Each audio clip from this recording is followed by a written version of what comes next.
Routine ಏನಿರುತ್ತೆ ಅದನ್ನು share ಮಾಡ್ಕೊಳ್ಳೋದಾಗಲಿ ಮಾಡ್ತೀನಿ.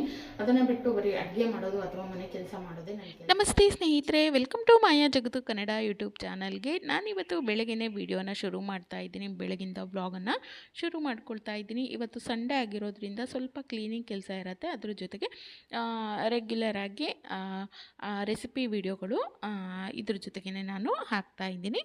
ಇನ್ನು ಬೆಳಗ್ಗೆನೇ ಸ್ನಾನ ಪೂಜೆ ಎಲ್ಲನೂ ಆಗಿತ್ತು. ಬೆಳಗ್ಗೆನೇ ಮನೆಯೆಲ್ಲ ಗುಡಿಸಿ ಒರೆಸಿ ಸ್ನಾನ ಕೂಡ ಮಾಡಿಕೊಂಡು ಇವತ್ತು ಪೂಜೆನ ಮಾಡಿದ್ದಾಯಿತು. ಇನ್ನು ಇವತ್ತು ಸಂಡೇ ಆಗಿರೋದ್ರಿಂದ ಸ್ವಲ್ಪ ಲೇಟಾಗಿಯೇ ಎದ್ದಿದ್ದಾಯಿತು. ಸ್ಕೂಲ್ ಇರೋದಿಲ್ವಲ್ಲ ಮಕ್ಕಳಿಗೆ, ಹಾಗಾಗಿ ಸ್ವಲ್ಪ ಲೇಟಾಗಿಯೇ ಎದ್ದಿದ್ದಾಯಿತು. ಆದರೂ ಕೂಡ ಬೆಳಗ್ಗೆನೇ ಏನು ಕೆಲಸಗಳಿರುತ್ತೆ ಅದನ್ನು ಕಂಪ್ಲೀಟಾಗಿ ಮಾಡಿಕೊಳ್ಳೇಬೇಕು. ಒಂದನ್ನು ಬಿಟ್ಟರೆ ಇಡೀ ದಿನ ಕೆಲಸ ಆಗಿಲ್ವಲ್ಲ ಅಂತ ಅನ್ನಿಸ್ತಾನೆ ಇರುತ್ತೆ. ಹಾಗಾಗಿ ಇನ್ನು ಬೆಳಗ್ಗೆನೇ ಮಾರ್ಕೆಟಿಗೆ ಹೋಗಿ ತರಕಾರಿಗಳನ್ನೆಲ್ಲ ತಂದಿದ್ವಿ, ಅದನ್ನೆಲ್ಲ ಕೆಳಗಡೆ ಹಾಕಿದ್ದೀನಿ. ಆಮೇಲೆ ನೀಟಾಗಿ ಎಲ್ಲನೂ ಕ್ಲೀನ್ ಮಾಡಿಬಿಟ್ಟು ನೀಟಾಗಿ ಎತ್ತಿಟ್ಕೊಳ್ಬೇಕು, ಫ್ರಿಜ್ಜಿಗೆ ಇಟ್ಕೊಳ್ಬೇಕು. ಇನ್ನು ಇವತ್ತು ಸಂಡೇ ಆಗಿರೋದ್ರಿಂದ ಯಾವುದೇ ರೈಸ್ ಐಟಮ್ ಬೇಡ, ಅಥವಾ ದೋಸೆ ಪಡ್ಡು ಇಡ್ಲಿ ಈ ಥರದ್ದು ಏನೂ ಮಾಡೋದು ಬೇಡ ಅಂಥೇಳಿ ಅಂತ ಇದ್ವು ಮಕ್ಕಳು. ಹಾಗಾಗಿ ಅವರಿಗೋಸ್ಕರ ಪಾಸ್ತನ ಮಾಡೋಣ ಅಂಥೇಳಿ ಮಾಡ್ತಾಯಿದ್ದೀನಿ. ತುಂಬ ದಿನದಿಂದ ಕೇಳ್ತಾಯಿದ್ರು, ತಂದಿಟ್ಟಿದ್ರು, ಮಾಡಲಿಕ್ಕೆ ಆಗಿರಲಿಲ್ಲ. ಹಾಗಾಗಿ ಇವತ್ತು ಹೇಗೂ ಸಂಡೇ ಇತ್ತಲ್ವ, ಸ್ವಲ್ಪ ಲೇಟಾಗಿಯೇ ಎದ್ದಿದ್ವಿ. ಇನ್ನು ಯಾರೂ ಕೂಡ ಸ್ಕೂಲಿಗೆ ಹೋಗೋದಿಲ್ವಲ್ಲ, ಆರಾಮಾಗಿ ನಿಧಾನವಾಗಿ ಮಾಡ್ಕೊಳ್ಬೋದು ಅಂಥೇಳಿ ನಾನಿಲ್ಲಿ ಪಾಸ್ತನ ಮಾಡ್ತಾಯಿದ್ದೀನಿ. ಇದು ನಾನು ಫಸ್ಟ್ ಟೈಮು ಟ್ರೈ ಮಾಡ್ತಾ ಇರೋದು, ಆದರೆ ತುಂಬಾ ಚೆನ್ನಾಗಿ ಬಂದಿತ್ತು, ತುಂಬ ರುಚಿಯಾಗಿ ಬಂದಿತ್ತು. ಈ ಒಂದು ವಿಧಾನದಲ್ಲಿ ಮಾಡಿದ್ರೆ ನೀವು ಕೂಡ ಆರಾಮಾಗಿ ಮಾಡ್ಕೊಳ್ಬೋದು. ಹೊರಗಡೆ ನಾವೇನು ತಿಂತೀವಲ್ಲ ಪಾಸ್ತಾ, ಅದೇ ರೀತಿಯಾಗಿರುವಂಥ ವೈಟ್ ಸಾಸ್ ಪಾಸ್ತಾವನ್ನು ನಾನಿಲ್ಲಿ ಮಾಡ್ತಾಯಿದ್ದೀನಿ. ಇನ್ನು ಪಾಸ್ತಾ ಏನಿತ್ತು ಅದನ್ನು ಕಟ್ ಮಾಡಿ ಎತ್ತಿಟ್ಕೊಂಡು ಈ ಕಡೆ ನಾನು ನೀರನ್ನು ಕುದಿಲಿಕ್ಕೆ ಇಟ್ಕೊಂಡಿದ್ದೀನಿ. ನೀರು ಚೆನ್ನಾಗಿ ಕುದಿ ಬರುವಂಥ ಸಮಯದಲ್ಲಿ ಒಂದು ಅರ್ಧ ಟೀ ಸ್ಪೂನ್ ಆಗುವಷ್ಟು ಉಪ್ಪು ಹಾಕಿಬಿಟ್ಟು ಸ್ವಲ್ಪ ಎಣ್ಣೆ ಹಾಕಿಬಿಟ್ಟು ಇದನ್ನು ಚೆನ್ನಾಗಿ ಕುದಿಸ್ಕೊಳ್ಬೇಕು. ಹತ್ತತ್ರ ನಾವು ಇದನ್ನು ಒಂದು 7ರಿಂದ 8 ನಿಮಿಷಗಳವರೆಗೆ ಕುದಿಸ್ಕೊಳ್ಬೇಕು. ಹೈ ಫ್ಲೇಮಲ್ಲೇ ಕುದಿಸ್ಕೊಳ್ಬೇಕು. ಇದಾಗಿದೆ. ಈಗ ಅದನ್ನು ನಾನು ನೀರೆಲ್ಲ ಶೋಧಿಸಿ ಒಂದು ಕಡೆ ಎತ್ತಿಟ್ಟಿದ್ದೀನಿ. ಇನ್ನು ಮೊದಲು ಪಾಸ್ತಾಗೆ ನಾನಿಲ್ಲಿ ಒಗ್ಗರಣೆನ ಮಾಡ್ತಾಯಿದ್ದೀನಿ. ಅದನ್ನು ಮಾಡ್ಕೊಳ್ಳೋದಕ್ಕೆ ಸ್ವಲ್ಪ ಬಟರ್ ಹಾಕ್ಕೊಂಡಿದ್ದೀನಿ. ಆನಂತರ ಸ್ವಲ್ಪ ಎಣ್ಣೆ ಹಾಕಿಬಿಟ್ಟು ಸಣ್ಣದಾಗಿ ಕಟ್ ಮಾಡಿರೋ ಅಂಥ ಬೆಳ್ಳುಳ್ಳಿ ಇರುತ್ತಲ್ಲ ಅದನ್ನು ಹಾಕ್ಕೊಂಡಿದ್ದೀನಿ. ಸಿಪ್ಪೆ ಎಲ್ಲ ತೆಗೆದ್ಬಿಟ್ಟು ಸಣ್ಣದಾಗಿ ಕಟ್ ಮಾಡಿ ಹಾಕ್ಕೊಂಡಿದ್ದೀನಿ. 1 ನಿಮಿಷ ಅದನ್ನು ಬೇಯಿಸ್ಕೊಂಡಾದಮೇಲೆ ಒಂದು ಈರುಳ್ಳಿನ, ನಾನು ದೊಡ್ಡದಾಗಿರೋಂಥ ಈರುಳ್ಳಿನೇ ತೊಗೊಂಡಿದ್ದೀನಿ, ಅದನ್ನು ಕೂಡ ಸಣ್ಣದಾಗಿ ಕಟ್ ಮಾಡಿದ್ದೀನಿ. ಅದನ್ನು ಕೂಡ ಹಾಕ್ಬಿಟ್ಟು ಚೆನ್ನಾಗಿ ಫ್ರೈ ಮಾಡ್ಕೊಳ್ಬೇಕು. ಆನಂತರ ಕ್ಯಾಪ್ಸಿಕಮ್ಮು ಜೊತೆಗೆ ಸ್ವಲ್ಪ ನಾನಿಲ್ಲಿ ಕ್ಯಾರೆಟ್ ಕೂಡ ಹಾಕ್ತಾಯಿದ್ದೀನಿ. ತುಂಬ ಚೆನ್ನಾಗಿರುತ್ತೆ. ಇದ್ರ ಜೊತೆ ನೀವು ಬ್ರೋಕೊಲಿ ಹಾಕ್ಕೊಳ್ಬೋದು, ಅಥವಾ ಮಶ್ರೂಮ್ ಬರುತ್ತಲ್ಲ ಅದನ್ನು ಕೂಡ ಸೇರಿಸ್ಕೊಳ್ಬೋದು. ಇನ್ನು ಬೇಯಿಸಿಟ್ಕೊಂಡಿರುವಂಥ ಸ್ವೀಟ್ ಕಾರ್ನ್ ಏನಿತ್ತು ಅದನ್ನು ಕೂಡ ಹಾಕ್ಕೊಂಡಿದ್ದೀನಿ. ಎಲ್ಲ ತರಕಾರಿಗಳನ್ನು ಹಾಕಿರೋದ್ರಿಂದ ತುಂಬ ಟೇಸ್ಟಿಯಾಗಿ ಬರುತ್ತೆ. ಜೊತೆಗೆ ತರಕಾರಿಗಳನ್ನು ಕೂಡ ಮಕ್ಕಳು ತಿಂದಂಗೆ ಅನಿಸುತ್ತಲ್ವ, ಹಾಗಾಗಿ ನಿಮಗೆ ಇಷ್ಟ ಆಗಿರೋಂಥ ಎಲ್ಲ ತರಕಾರಿಗಳನ್ನು ಸೇರಿಸ್ಕೊಳ್ಬೋದು. ಇದು ಚೆನ್ನಾಗಿ ಎಣ್ಣೆಯಲ್ಲಿ ಫ್ರೈ ಆದಮೇಲೆ ನಾನು ಸ್ವಲ್ಪ ಪೆಪ್ಪರ್ ಪೌಡರ್ ಹಾಕಿದ್ದೀನಿ. ಆಮೇಲೆ ಚಿಲ್ಲಿ ಫ್ಲೇಕ್ಸು, ಆರಿಗ್ಯಾನೋ ಇದನ್ನೆಲ್ಲ ಸೇರಿಸ್ಕೊಂಡು ರುಚಿಗೆ ಎಷ್ಟು ಬೇಕಾಗುತ್ತೋ ಅಷ್ಟು ಉಪ್ಪನ್ನು ಹಾಕಿಬಿಟ್ಟು ಚೆನ್ನಾಗಿ ಮಿಕ್ಸ್ ಮಾಡಿದ್ದೀನಿ. ಇನ್ನು ಈ ಒಂದು ಮಿಶ್ರಣದಲ್ಲಿ ನಾವು ಮೊದಲೇ ಬೇಯಿಸಿ ಎತ್ತಿಟ್ಕೊಂಡಿದ್ವಲ್ಲ ಪಾಸ್ತಾ, ಅದನ್ನು ಕೂಡ ಹಾಕ್ಕೊಂಡಿದ್ದೀನಿ. ತುಂಬ ಜಾಸ್ತಿ ಬೇಯಿಸ್ಕೊಳ್ಬಾರ್ದು ಪಾಸ್ತಾನ, ಹಾಗಾಗಿ ನೋಡ್ಕೊಂಡು ಒಂದು 7-8 ನಿಮಿಷ ಬೇಯಿಸ್ಕೊಂಡ್ರೆ ಸಾಕಾಗುತ್ತೆ. ಇನ್ನು ಈ ಕಡೆ ವೈಟ್ ಸಾಸನ್ನು ಮಾಡ್ಕೊಳ್ಳೋದಕ್ಕೆ ನಾನಿಲ್ಲಿ ಬೆಣ್ಣೆನ ಹಾಕ್ಕೊಳ್ತಾ ಇದ್ದೀನಿ. ಬೆಣ್ಣೆ ಹಾಕ್ಕೊಳ್ಬೇಕು, ತುಂಬ ಟೇಸ್ಟಿಯಾಗಿ ಬರುತ್ತೆ. ಅನ್ಸಾಲ್ಟೆಡ್ ಬರುತ್ತಲ್ಲ ಆ ಬಟರನ್ನು ಹಾಕ್ಕೊಳ್ಬೇಕು. ಆನಂತರ ನಾನಿಲ್ಲಿ 1 ಟೀ ಸ್ಪೂನ್ ಆಗುವಷ್ಟು ಮೈದಾನ ಈ ಒಂದು ಬೆಣ್ಣೆನಲ್ಲೇ ಹಾಕಿಬಿಟ್ಟು ಚೆನ್ನಾಗಿ ಈ ರೀತಿ ಮಿಕ್ಸ್ ಮಾಡ್ಕೊಳ್ತಾ ಇದ್ದೀನಿ. ಸ್ವಲ್ಪ ಆ ಒಂದು ಮೈದಾದ ಹಸಿ ವಾಸನೆ ಎಲ್ಲ ಆದಮೇಲೆ ನಾನಿಲ್ಲಿ 1.5 ಕಪ್ ಆಗುವಷ್ಟು ಹಾಲನ್ನು ಸೇರಿಸ್ಕೊಳ್ತಾ ಇದ್ದೀನಿ. ಈ ಒಂದು ಸಾಸ್ ಏನಿರುತ್ತೆ ಅದು ಸ್ವಲ್ಪ ಜಾಸ್ತಿನೇ ಇರಬೇಕು, ತುಂಬ ಡ್ರೈ ಆಗಬಾರ್ದು ನಮ್ಮ ಪಾಸ್ತಾಗಳು. ಹಾಗಾಗಿ ಸ್ವಲ್ಪ ಹಾಲನ್ನು ಜಾಸ್ತಿನೇ ಹಾಕಿಬಿಟ್ಟು ಕೊನೆಯಲ್ಲಿ ನಾನು ಹಾಲು ಕುದಿ ಬರ್ತಾ ಇರುತ್ತಲ್ಲ ಆ ಸಮಯದಲ್ಲಿ ಆರಿಗ್ಯಾನೋ, ಚಿಲ್ಲಿ ಫ್ಲೇಕ್ಸು ಮತ್ತು ಸ್ವಲ್ಪ ಪೆಪ್ಪರ್ ಪೌಡರ್ ಇದಷ್ಟನ್ನು ಹಾಕ್ಕೊಂಡಿದ್ದೀನಿ. ಇದರಲ್ಲಿ ಸ್ಪೈಸಸ್ ಏನೂ ಇರೋದಿಲ್ಲ, ನೀವೇನು ಪೆಪ್ಪರ್ ಪೌಡರ್ ಹಾಕ್ಕೊಳ್ತೀರಲ್ಲ ಅದೇ. ಜೊತೆಗೆ ಒಂದು 3 ಸ್ಲೈಸ್ ಆಗುವಷ್ಟು ಚೀಸನ್ನು ಹಾಕ್ಬಿಟ್ಟು ಕೊನೆಯಲ್ಲಿ ರುಚಿಗೆ ಎಷ್ಟು ಬೇಕಾಗುತ್ತೋ ಅಷ್ಟು ಉಪ್ಪನ್ನು ಮೊದಲೇ ಹಾಕ್ಕೊಂಡಿದ್ವಿ. ಈ ಸಮಯದಲ್ಲಿ ಕೂಡ ಸ್ವಲ್ಪ ಹಾಕ್ಕೊಳ್ಬೇಕು ಸಾಸಿಗೋಸ್ಕರ. ಹಾಗಾಗಿ ನೋಡಿಕೊಂಡು ನೀವು ಸಾಸಿಗೆ ಉಪ್ಪನ್ನು ಸೇರಿಸ್ಕೊಳ್ಳಿ, ಯಾಕಂದರೆ ಹಾಲಾಗಿರೋದ್ರಿಂದ ತುಂಬ ಬೇಗ ಒಡೆಯುತ್ತೆ. ಕೊನೆಯಲ್ಲೇ ಸೇರಿಸ್ಕೊಳ್ಳಿ. ನಂತರ ಬೇಯಿಸಿಟ್ಕೊಂಡಿರೋಂಥ ಪಾಸ್ತಾನ ಸೇರಿಸ್ಕೊಂಡು ಚೆನ್ನಾಗಿ ಮಿಕ್ಸ್ ಮಾಡಿ ಒಂದು 5 ನಿಮಿಷ ಚೆನ್ನಾಗಿ ಬೇಯಿಸ್ಕೊಂಡ್ಬಿಟ್ರೆ ಮೀಡಿಯಮ್ ಫ್ಲೇಮಲ್ಲಿ ನಮ್ಮ ವೈಟ್ ಸಾಸ್ ಪಾಸ್ತಾ ಅನ್ನುವಂಥದ್ದು ರೆಡಿ ಆಗುತ್ತೆ. ತುಂಬ ಕ್ರೀಮಿಯಾಗಿ ಬರುತ್ತೆ, ತುಂಬ ಟೇಸ್ಟಿಯಾಗಿ ಬರುತ್ತೆ. ಅದರಲ್ಲೂ ಮಕ್ಕಳಿಗಂತೂ ತುಂಬಾ ಇಷ್ಟ ಆಗುವಂಥ ಒಂದು ರೆಸಿಪಿ. ತುಂಬ ಸುಲಭವಾಗಿ ಮನೆಯಲ್ಲೇ ಮಾಡ್ಕೊಳ್ಬೋದು. ನಾವು ಹೊರಗಡೆ ಏನು ತಿಂತೀವಲ್ಲ ಅದೇ ಟೇಸ್ಟ್ ಇರುತ್ತೆ, ಮನೆಯಲ್ಲೇ ಆರಾಮಾಗಿ ಮಕ್ಕಳಿಗೆ ಇದನ್ನು ಮಾಡ್ಕೊಳ್ಬೋದು. ಇನ್ನು ಸಂಡೇ ಸಮಯದಲ್ಲಿ ಅದೇ ರೈಸ್ ಬಾತ್ಗಳು, ಇಡ್ಲಿ ಉಪ್ಪಿಟ್ಟು ಅಂದರೆ ಮಕ್ಕಳು ಬೇಡ ಅಂತಾರೆ. ಈ ರೀತಿ ಮಾಡಿಕೊಡಿ, ತುಂಬ ಇಷ್ಟಪಟ್ಟು ತಿಂತಾರೆ. ಇವತ್ತಿನ ಬ್ರೇಕ್ಫಾಸ್ಟಿಗೆ ಇದೇನೇ ಆಗಿತ್ತು.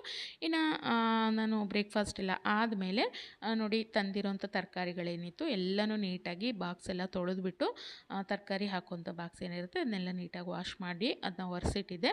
ಆನಂತರ ಎಲ್ಲ ತರಕಾರಿಗಳನ್ನು ಕ್ಲೀನಾಗಿ ಕಟ್ ಮಾಡಿ ಎತ್ತಿಟ್ಕೊಂಡಿದ್ದೀನಿ. ಇನ್ನು ಈ ಕಡೆ ಬಟಾಣಿ ಇತ್ತಲ್ಲ ಅದನ್ನು ಕೂಡ ಸುಲ್ಕೊಳ್ತಾ ಇದ್ದೀನಿ. ಜೊತೆಗೆ ಹಸಿಮೆಣಸು ಏನು ತಂದಿದ್ವಿ ಅದನ್ನು ಕೂಡ ನಾನಿಲ್ಲಿ ತೊಟ್ಟೆ ಏನಿತ್ತು ಅದನ್ನು ಬಿಡಿಸಿರ್ತೀನಿ. ಈ ರೀತಿ ಬಿಡಿಸಿರೋದ್ರಿಂದ ತುಂಬ ದಿನಗಳ ಕಾಲ ಹಾಗೇ ಇರುತ್ತೆ, ಇಲ್ಲಾಂದರೆ ಕೊಳ್ತಂಗೆ ಆಗಿಬಿಡುತ್ತೆ ತೊಟ್ಟಿನ ಸಮೇತ ಇಟ್ಟರೆ. ಹಾಗಾಗಿ ಇನ್ನು ನೋಡ್ಬೋದು ಇಲ್ಲಿ ಬಾಕ್ಸ್ಗಳನ್ನೆಲ್ಲ ಒರೆಸ್ಬಿಟ್ಟು ನಾನು ಏನು ತರಕಾರಿ ತರಿಸಿದ್ದೆ ತುಂಬ ಜಾಸ್ತಿ ಏನು ತಂದಿಲ್ಲ, ತುಂಬ ಕಡಿಮೆನೇ ತರಕಾರಿ, ಅದನ್ನೆಲ್ಲ ಒಂದು ಬಾಕ್ಸಿಗೆ ಹಾಕಿಟ್ಟಿದ್ದೀನಿ. ಎಲ್ಲನೂ ಕಟ್ ಮಾಡಿ ಸ್ವೀಟ್ ಕಾರ್ನ್ ಏನಿತ್ತು ಎಲ್ಲ ಬಿಡಿಸಿಟ್ಟಿದ್ದೀನಿ.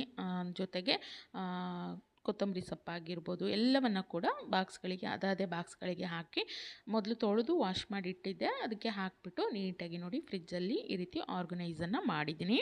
ನಿಮಗೆ ಫ್ರಿಜ್ ಕ್ಲೀನಿಂಗು ಜೊತೆಗೆ ಆರ್ಗನೈಸ್ ವಿಡಿಯೋ ಬೇಕಿತ್ತು ಅಂದರೆ ಕೆಳಗಡೆ ಲಿಂಕನ್ನು ಕೊಟ್ಟಿರ್ತೀನಿ, ಆ ವಿಡಿಯೋ ಕೂಡ ನೀವು ನೋಡ್ಕೊಳ್ಬೋದು. ಇನ್ನು ಬೆಳಗಿನ ಸ್ವಲ್ಪ ಕೆಲಸಗಳೇನಿತ್ತು ಎಲ್ಲನೂ ಮುಗಿಸ್ಕೊಂಡಿದ್ದಾದಮೇಲೆ ಮಧ್ಯಾಹ್ನದ ಊಟಕ್ಕೆ ನಾನಿಲ್ಲಿ ಇವತ್ತು ರೆಸ್ಟೋರೆಂಟ್ ಶೈಲಿಯ ವೆಜ್ ಹೈದ್ರಾಬಾದಿನ ಮಾಡ್ತಾಯಿದ್ದೀನಿ. ಮನೆಯಲ್ಲಿ ಆರಾಮಾಗಿ ಮಾಡ್ಕೊಳ್ಬೋದು. ಟೇಸ್ಟ್ ಮಾತ್ರ ಅದೇ ರೀತಿಯಾಗಿರುತ್ತೆ, ಸೇಮ್ ನೀವು ಹೊರಗಡೆ ತಿಂತೀರಲ್ಲ ಅದೇ ಟೇಸ್ಟ್ ಇರುತ್ತೆ. ಒಂದು 3 ಈರುಳ್ಳಿ ಕಟ್ ಮಾಡಿ ಹಾಕ್ಕೊಂಡಿದ್ದೀನಿ, ಹಸಿರು ಮೆಣಸು, ಶುಂಠಿ, ಬೆಳ್ಳುಳ್ಳಿ, ಜೊತೆಗೆ ಒಂದು 2 ಟೊಮೊಟೊ.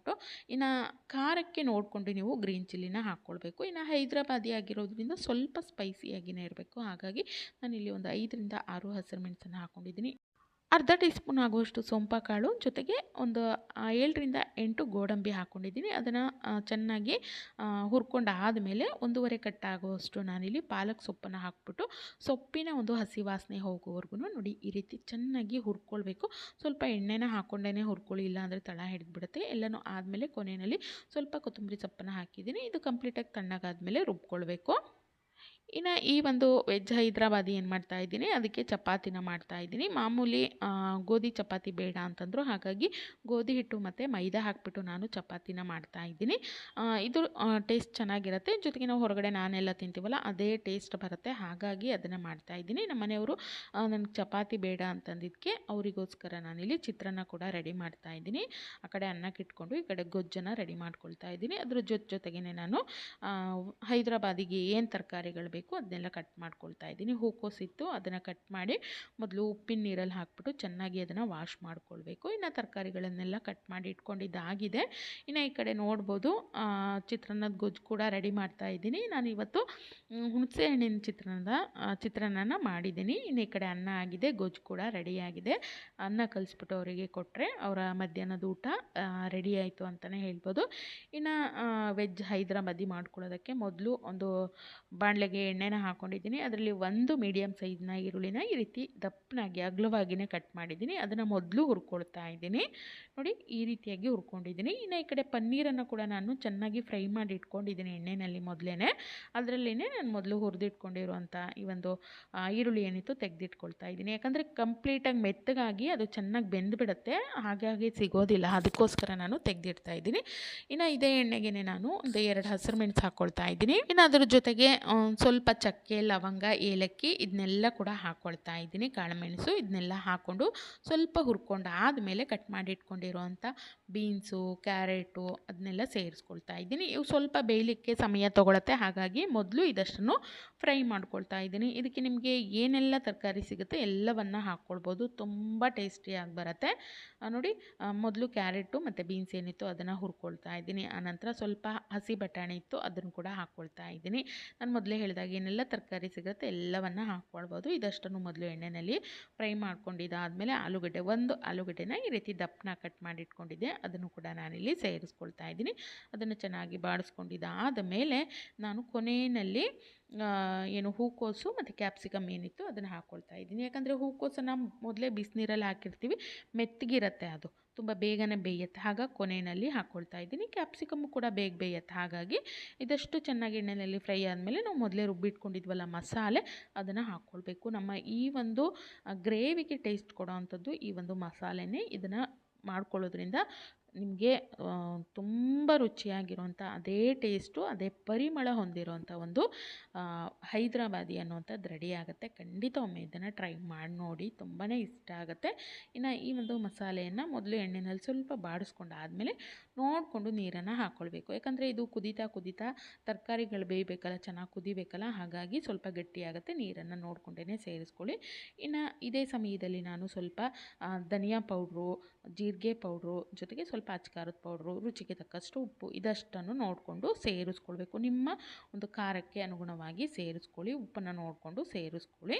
ಇದು ಚೆನ್ನಾಗಿ ಕುದಿ ಬರ್ತಿದೆ ಅನ್ನುವಂಥ ಸಮಯದಲ್ಲಿ ನಾನು ಮೊದಲೇ ಏನು ಪನ್ನೀರು ಮತ್ತು ಈರುಳ್ಳಿ ಫ್ರೈ ಮಾಡಿಟ್ಟಿದ್ನಲ್ಲ ಅದನ್ನು ಕೂಡ ಸೇರಿಸ್ಕೊಂಡು ಚೆನ್ನಾಗಿ ಮಿಕ್ಸ್ ಮಾಡಿಕೊಂಡು ಕೊನೆಯಲ್ಲಿ ಗರಂ ಮಸಾಲ ಹಾಕ್ಕೊಳ್ತಾ ಇದ್ದೀನಿ. ಗರಂ ಮಸಾಲ ಕೊನೆಯಲ್ಲಿ ಹಾಕ್ಕೊಳ್ಳೋದ್ರಿಂದ ಫ್ಲೇವರ್ ತುಂಬ ಚೆನ್ನಾಗಿರುತ್ತೆ. 1-1.5 ಟೀ ಸ್ಪೂನಷ್ಟು ಹಾಕ್ಕೊಳ್ಳಿ, ಅಥವಾ ಒಂದು 3/4 ಟೀ ಸ್ಪೂನಷ್ಟಾದ್ರೂ ಹಾಕ್ಕೊಳ್ಳಿ. ಒಂದು ಕುದಿ ಬಂದ ಮೇಲೆ ನೋಡಿ, ಇದು ಈ ರೀತಿ ಚೆನ್ನಾಗಿ ಕುದಿ ಬರ್ತಾ ಇದೆ. ನಾನು ಹಾಲು ತೆಗೆದಿಟ್ಕೊಂಡಿದ್ದೆ, ಹಾಲಿನ ಕೆನೆ ಬರುತ್ತಲ್ಲ, ಹಾಲಲ್ಲ ಹಾಲಿನ ಕೆನೆ, ಅದನ್ನು ಈ ರೀತಿ ಚೆನ್ನಾಗಿ ಗ್ರೈಂಡ್ ಮಾಡಿಕೊಂಡ್ರೆ ನಮಗೆ ಕ್ರೀಮ್ ರೀತಿ ಆಗುತ್ತೆ. ನಾವು ಹೊರಗಡೆ ಕ್ರೀಮ್ ತರ್ತೀವಲ್ಲ, ಅದಕ್ಕಿಂತನೂ ಟೇಸ್ಟಿಯಾಗಿ ಬರುತ್ತೆ. ಆ ಒಂದು ಕ್ರೀಮನ್ನು ನಾನಿಲ್ಲಿ ಹಾಕ್ಕೊಳ್ತಾ ಇದ್ದೀನಿ. ಮಿಕ್ಸಿನಲ್ಲಿ 1-2 ರೌಂಡು ನೀರು ಹಾಕ್ದೇ ನಾವು ಗ್ರೈಂಡ್ ಮಾಡಿಕೊಂಡ್ರೆ ಕ್ರೀಮ್ ರೆಡಿ ಆಗುತ್ತೆ. ಇನ್ನು ಕೊನೆಯಲ್ಲಿ ನೋಡಿ, ಎಲ್ಲನೂ ಕ್ರೀಮೆಲ್ಲ ಹಾಕಾದ್ಮೇಲೆ ಕೊನೆಯಲ್ಲಿ ಕಸೂರಿ ಮೇಥಿ ಹಾಕ್ಕೊಂಡು ಇದನ್ನು ಗ್ಯಾಸನ್ನು ಆಫ್ ಮಾಡಿಕೊಂಡ್ರೆ ತುಂಬ ರುಚಿಯಾಗಿರುವಂಥ ಒಂದು ವೆಜ್ ಹೈದ್ರಾಬಾದಿ ಮನೆಯಲ್ಲೇ ರೆಡಿಯಾಗುತ್ತೆ. ನೀವು ಯಾವುದೇ ಒಂದು ಚಪಾತಿ, ರೊಟ್ಟಿ ಎಲ್ಲದ್ರ ಜೊತೆಗೆ ಸೂಪರಾಗಿರುತ್ತೆ. ಖಂಡಿತ ಟ್ರೈ ಮಾಡಿ ನೋಡಿ.